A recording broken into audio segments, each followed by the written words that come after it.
Rotor R37 machine maintenance করা হয় এবং মেইনটেনেন্সের সময় ফিড রোলার ক্লিন করা হয়। ফিড রোলার কীভাবে ক্লিন করি আপনারা একটু দেখেন। আপনারা চাইলে এভাবে ক্লিন করতে পারেন। প্রথমে ক্লোরিনযুক্ত পানি নিয়ে ব্রাশ দ্বারা ভালোভাবে ফিড রোলার ভিজিয়ে নিতে হবে।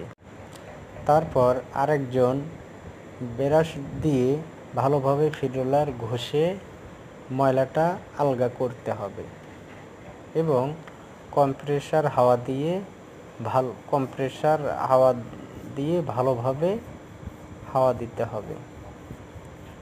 একটু পানি থাকলে সেলাইবার ঢুকবে না, সেলাইবার ঢুকাইতে অনেক কষ্ট হবে।